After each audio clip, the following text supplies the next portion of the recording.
Welcome to Slight Reliability, learning SRE one day at a time. I'm Stephen Townsend. Hi there and welcome back to Slight Reliability, the show where we learn SRE one day at a time.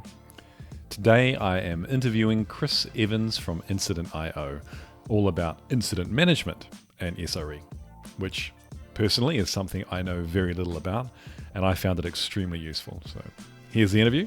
Hope you enjoy it.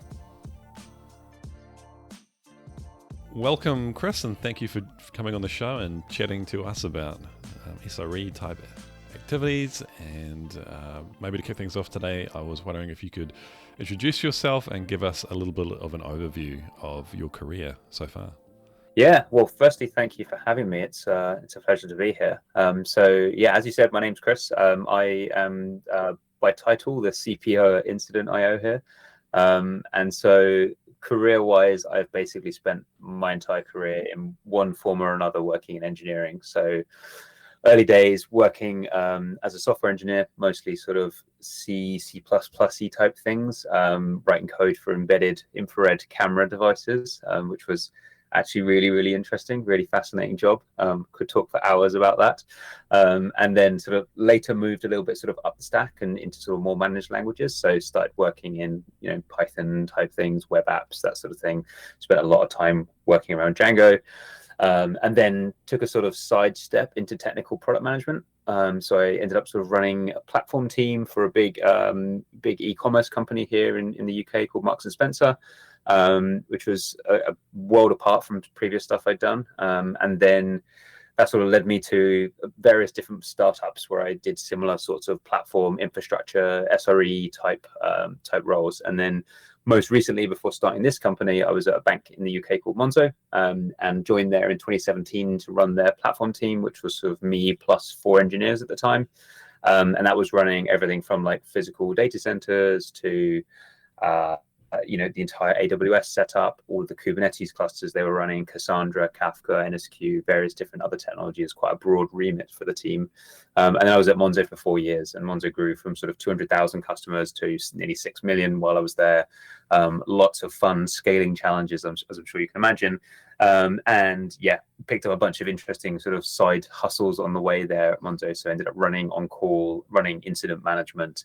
And then those things led me to start a company writing software to make incidents a little bit less painful for SREs, engineers, basically anyone across the organization. And that's pretty much where I am today. What kinds of challenges were you facing around incidents that sort of inspired you to start Incident.io? Yeah, great question. So Monzo, as I said, Monzo is a bank in the UK. So 2017 got their banking license. They were sort of like one of the first banks in the UK to start, and they were one of the very first banks to run in the cloud. So historically, banks run in big, data centers that are in, under offices or whatever else it is. And one thing about banks is that they are incredibly complicated things.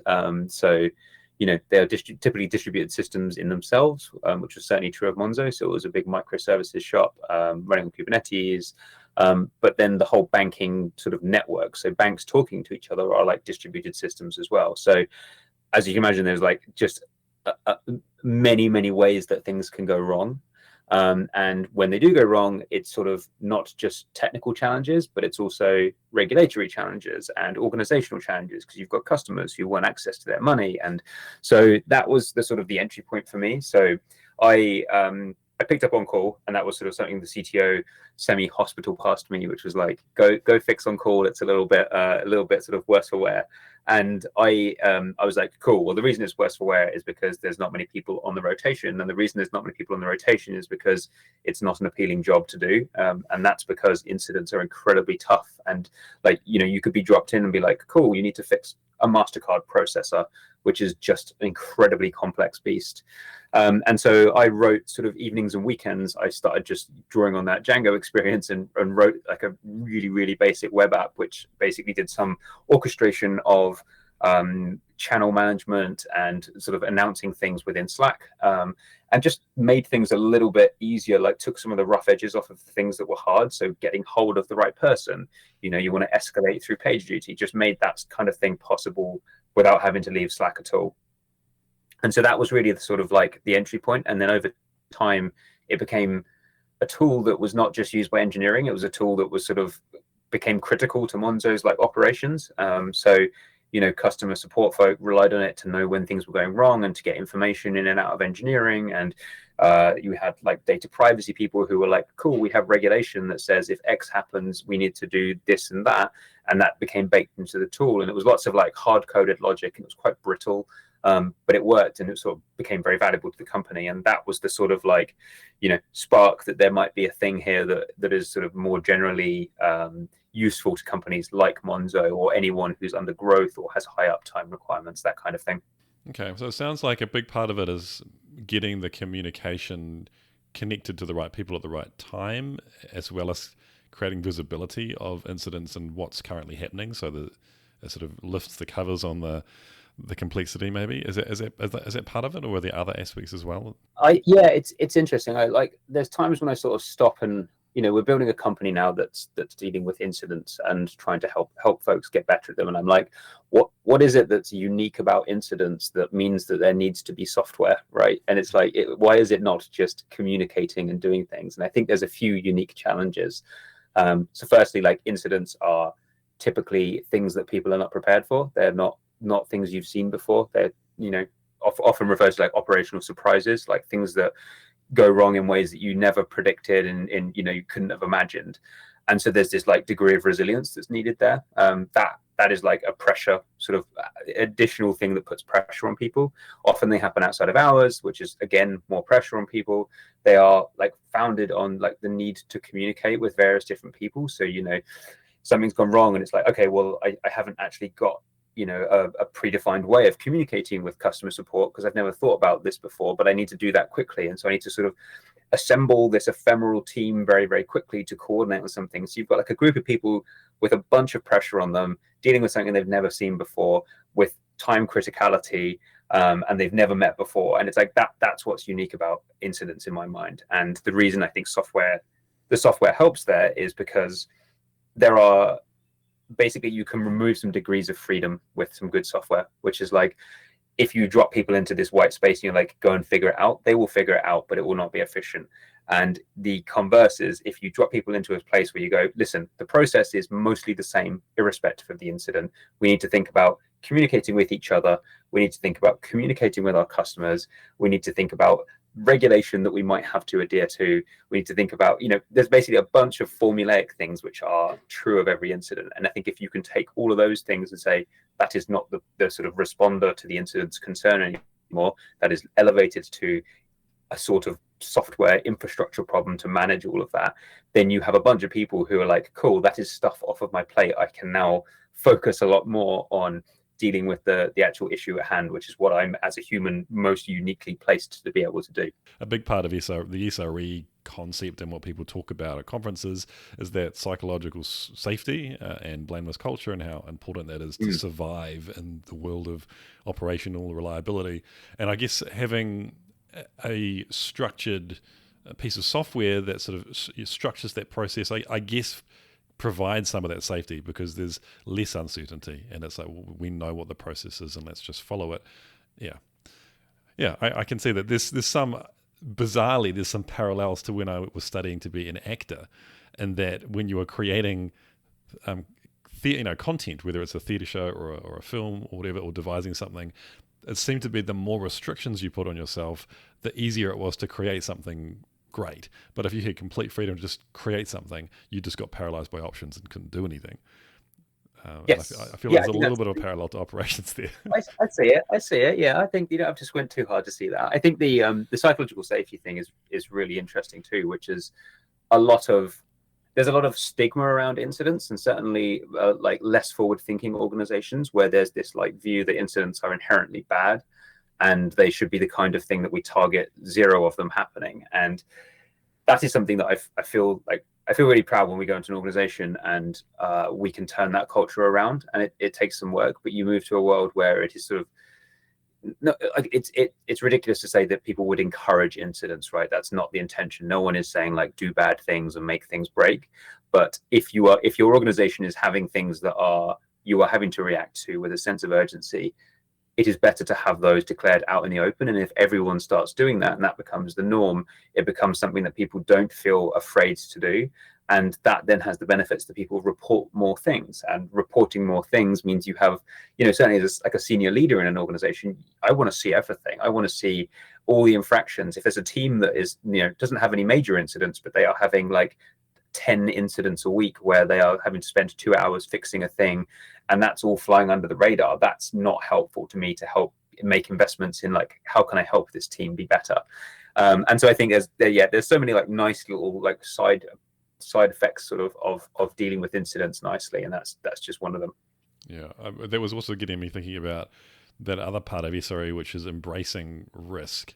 And I think if you accept that, or one thing, if you accept that incidents are going to happen and just focus on the way that we respond to them, I think that's more something in our control, and it's nice. I think then it's not so much about an incident's a bad thing, because it's about how well can we respond to it. And the other thing is that if you accept a certain amount of risk and say incidents will occur, let's accept that, then there's kind of opportunity there with the sort of risk reward.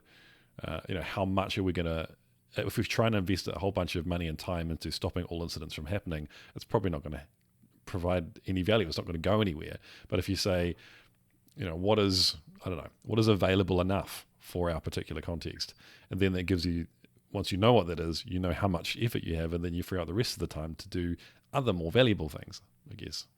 Yeah, I think that's really interesting. It's like inherently, if you ask someone like, how available do you want to be? Someone will be like, I want to be 100%, or like, 109s of availability. That makes sort of logical sense. You're like, at what cost?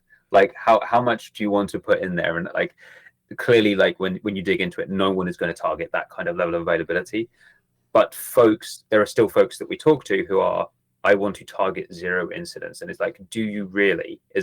Have you really thought through what that means? And like the folks who do that, the interesting thing there is that often they will achieve 0 incidents, but it doesn't mean they're not having incidents. It just means they're not being reported, or people are actively avoiding what they see as risky activities, which means that like that big migration doesn't get done, or the deployment of a thing doesn't happen, and like you end up like with a stalled organization. And I've been there, and like it's not fun. I think I would rather encourage a low level hum of small things going bad that gives folks lots of practice at what it means to respond to something that is incident like, and then those massive events that will again inevitably happen, and you will have your service down, or something terrible will happen. Like, I would rather have an org that is well rehearsed, well practiced on a bunch of small things, tackle that, than someone who's like, oh my gosh, I've never dealt with an incident, now this like horrible thing is going on. We've kind of touched on it already, but let's say you're an organization and you realize that your incident management isn't going very well, and you want to change your approach and the way that you do that. What kind of challenges do you see, maybe from your own experiences or from your customers, about changing the mindset or the way that incidents are handled? I think there's so many different angles to this answer. There is like, it's like, where is it going wrong is like the question, right? So it's like there's some folks that we speak to who want us to help because they have this like terrible culture where like senior management are doing this 0 incident culture, and that's not helpful. And then we have other sort of places where we're like, well, for us, risk and compliance team are the one who define the incident management process, and like they are not incentivized to make the response really good. They're incentivized to make sure all the right documents are filled out, and you have the post-mortem if it's a critical thing, and like those things might be necessary. Like, I've been in a bank, and that is 100% the thing that we had to do for our regulators, but the incentives just weren't aligned. And it's like I think you just need to come at these things afresh of like, what is it you're trying to achieve? And if you're trying to achieve a place where your organization embraces failure to a degree and says, listen, this is going to happen, and we're going to get really good at being resilient to it. Like, that is, in my mind, there is like no greater goal for an organization than to be resilient to things. And there is just, as I said, a number of different angles, and it depends on like the organization as to where to start. But like fundamentally, like the advice that I would give pretty much any org universally that's trying to improve incidents is like, make it acceptable to declare incidents, reward folks who deal with those things transparently, and like put the effort into making sure that you get the value from those incidents when they do happen. So it's not about like ticking the box of like, how many things can we put on the scoreboard of the number of incidents that we've had. It's like, what are we getting back because of that? And it's like, is it insight into your organization? Is it insight into specific parts of like a technology stack where you've had a very big incident and you've done the effort to, debrief on it thoroughly? Many angles, I think, but for what it's worth, we've sort of tried to distill our thoughts on best practice around incident management into this sort of incident management guide. We call it the Practical Incident Management Guide, on our website, like not behind paywalls or anything else like that, so like free to just go and browse. But there's a bunch of like practical tips in there around just like being pragmatic about how you approach these things as well. I think there's a lot of people who just import like the way incidents were done 10, 20 years ago. It's like, ITIL must know how to do this, I'm going to use that. And it's like, not really. Like, just come at it with like the minimal viable version and iterate from there is usually good guidance. I was thinking about tracking how well you're going with incident management. What do you think about using quantifying how you're doing, like, and doing things like tracking obviously numbers of incidents and types of incidents, but people are obsessed with mean time to recovery, or I've heard this new thing, mean time to remediation. Is there value in tracking these things, or are there pitfalls and things to be careful about? This is a subject, man. This is so I think there are some interesting things you can learn by looking at some quantified metrics, right? And using them as an input to some form of learning is not necessarily a bad thing. I think mean time to recovery is one that I'm pretty bullish on not being useful at all. In so much as, like, if you come at incidents from the starting point that they are things that are inherently a surprise that you've not seen before typically, or there is an enormous amount of context, even if it's the same thing that's happened to a technical system, it's not going to be the same thing that's happened to like the sort of human side of that. So someone could be on call and their phone didn't go off, or they could be in a supermarket, they've used all of the sort of like SLA time they have to respond, so it's taken longer, but that's totally fine because you've said that's okay as an org. And so like you look at that one and it just, I don't see the value in it. I think it's one of those ones where I would prefer to look at individual incidents rather than some form of like line over time, which I've tracked this at many companies for many incidents, and there has never been a trend, is the honest answer. It is noise and sort of spikes. And in fact, there was a paper that someone at Google, I think, put together, which was, they did like this like fascinating like Monte Carlo simulation of like I can't remember the exact details, but it was like assuming a tool claimed to be able to reduce MTTR by like 10%, like what would that look like in these simulations with the thing? And it's like, there is so much noise as for you to literally not be able to derive anything from MTTR here. So yeah, I don't think that's super useful. There is lots of interesting things you can pull out of incidents though, and like looking at the data is one thing, but using it to inform how you sort of make decisions absent deeper context is a bad idea in my view. It's like I think incidents to really learn, you need to go deeper on things and understand like more context about the individual incidents, and that's where the real value is. There's actually a really good blog post by John Allspore. I don't know if you've heard of him. Used to be CTO at Etsy. Really smart guy. And it's called Moving Past Shallow Incident Data, and it positions this really well, right? Which is like there's a picture of like a bunch of grapes on this blog post, and it's like all these facts about the grapes. Like the grapes are exactly this wide and they weigh this much, and and the question underneath is like, how do they taste? And it's like that. I think that's the interesting parallel that you see with incidents. It's like, you can have all the data and it can mean very little in the grand scheme of things. I was just going to say that this seems like a topic for an entire conference talk or a blog post or something around incident data and analyzing it and making sense of it, or not. Yes. Yeah. Yes, yeah, 100%. And there's in fact another interesting. There was a talk I saw at SRECon in SF a few months ago by Courtney Nash, which was again sort of debunking the. So she is a researcher who works for Verica, and she does all the publishing work on the Void, the Verica Open Incident Database, where they sort of collate all of the public postmortems from companies' incidents, and yeah, doing a bunch of research there that sort of again debunks this like how long things last being a useful measure type of thing. So worth checking that out as well. So we've touched on this already, but in your opinion, what does really bad incident management look like? Oh, good question. I feel like this is like an area where I'll repeat myself. What does bad incident management look like? I think people who are driven by metrics is bad incident management. I think that's like, you know, not helpful. Doesn't, it drives in like weird perverse incentives. I think incident management that is like has misaligned incentives again, where you've got the people defining the process and not the people following the process. And that's something I've seen a fair few times, which is like someone writes down a document which tells them accurately how they're going to respond to an incident. And you're like, have you ever been in an incident? And they're like, well, no, but like, here is the flow diagram. And you're like, okay, I guarantee you at 2 a.m., I'm not opening your document and I'm not following your flow diagram. So let's figure something else out.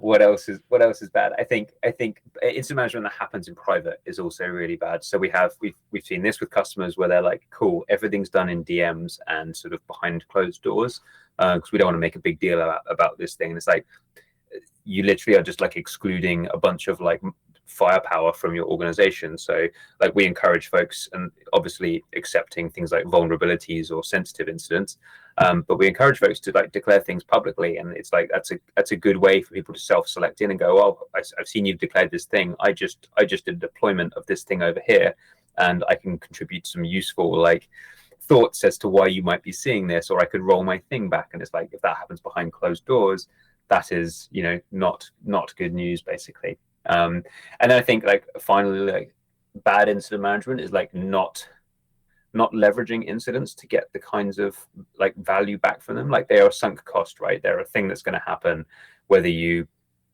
try to avoid them or not. And so the best thing you can do is get maximal value back from them. So they are like a spotlight into things that you probably have never looked at before. They're like lifting up the rock that you get to look under. And so using them, if you don't get to use them as that learning opportunity, that is just wasted effort. And like at that point is just such a pertinent one, in that I've learned more about Kubernetes and more about Cassandra from an incident where I've been forced to go super deep down an avenue I never thought I would need to know about. And I've learned more in that sort of compressed space of time and the sort of period that followed than, watching 8 hours worth of tutorial videos about how, Kubernetes clusters work and how masters talk to nodes and stuff. It's like, no, just literally throw yourself in and you will learn really, really quickly. So yeah, heap of benefits there. But people who don't do that, I think that's bad incident management, in my view. Yeah, I really like your mindset when it comes to incidents. It's refreshing. Yeah, I kind of not knowing much about incident management, or having not been on call, like dealing with incidents myself, pretty much ever. I have to say, yeah, I've been kind of scared of them. I'm like, oh, this is a really scary incident. To me is a scary word. It's the bad thing, and then all the pressure, and then people telling people off.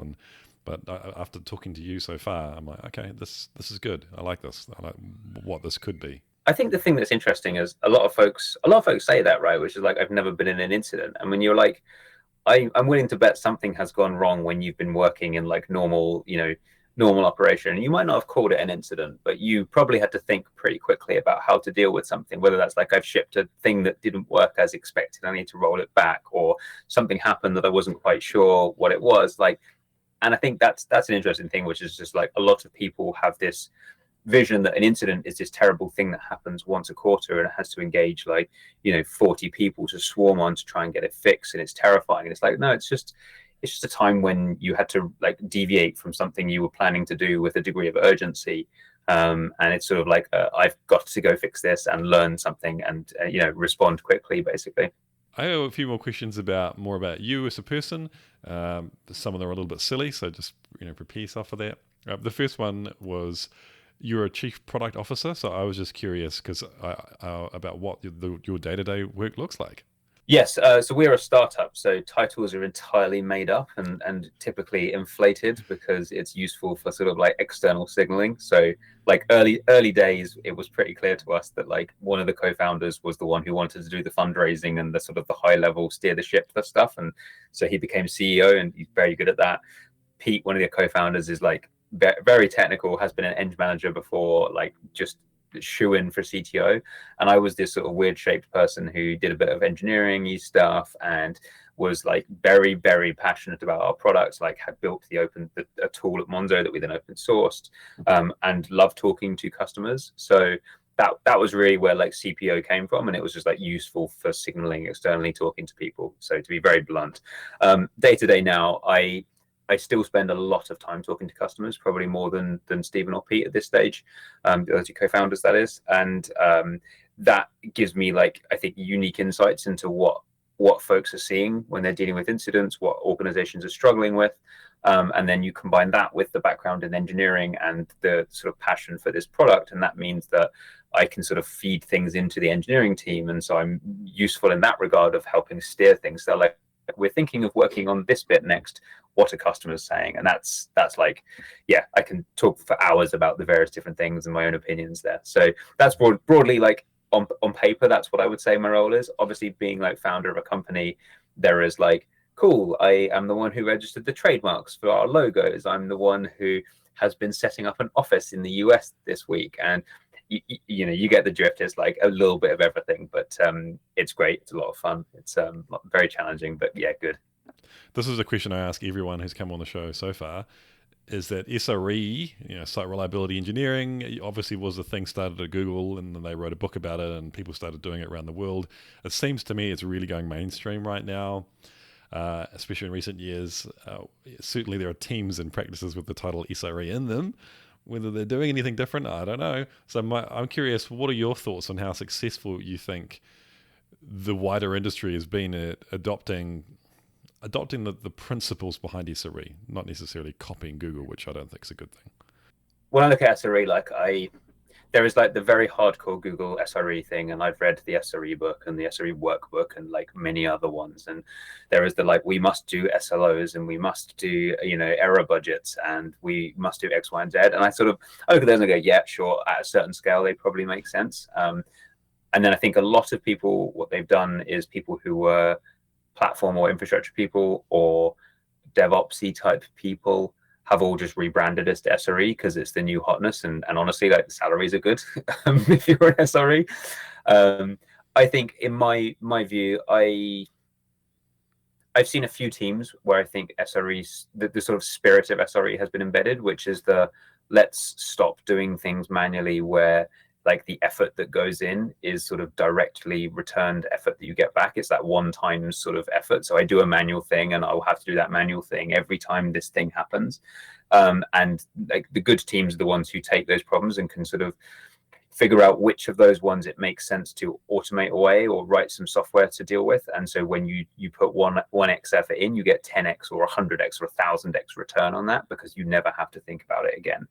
And so that's my sort of like barometer for when I think a team is really doing SRE, is that level of like, I think about things a little bit differently. Like I'm not afraid to write software, and I know when it makes sense to apply I'm going to write software to manage this problem. And I think Monzo had this pretty good. We had some, frankly, like incredible software engineers who also just had a good appreciation for infra and platforms and things like that, and it worked really well. And I think it's it's hard. I think it's a very tough profession, and I think the salaries are justified massively when you have people who do it well, basically. Do you have a favorite technology related book? I sort of, it might be a little tenuous to call it a technology related book, but it applies very well to technology. So there is a book called The Field Guide to Understanding Human Error, by a guy called Sidney Dekker, and he is like a former airline pilot who turned to looking at like safety science, and this book sort of informed a lot of the thinking I have around incidents, but then also broadened to a lot of the thinking that I have around like just general life. and it sort of positions these like old school view and new school approach to like how you think about safety. And it's like, I mean, I'll do it a disservice to go into much like super deep details, but like it's basically a fascinating read that when you read it, I think you start looking at events, and rather than assuming, you know, this is like, you know, something bad's happened here and someone's done something wrong, it's like everyone's done something right. And this is like a happy, you know, consequence of just life is just things go well, things don't go well, and like probably happens in equal measures in some regards. And, you know, we just happen to focus on a lot of the negative things. But yeah, great book, really smart guy. Love it a lot. If you had the choice of having the superpower of being able to turn invisible, or whether you could jump as high as a tall building, which one would you choose and why? I mean, the handy thing is I've probably spoken at length. So I have two kids, two boys, and like superpowers has come up a lot.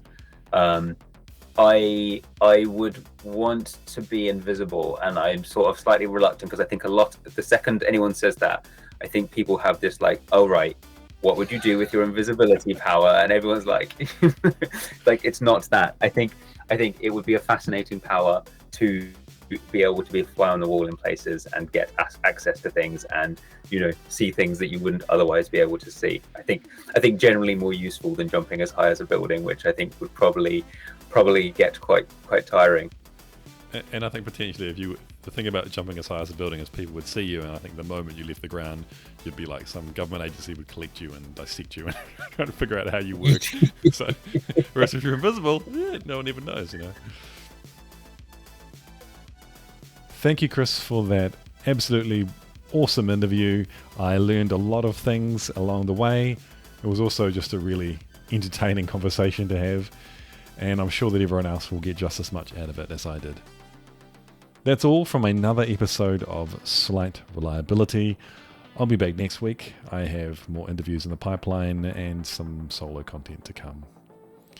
Enjoy yourselves, and I'll see you next time.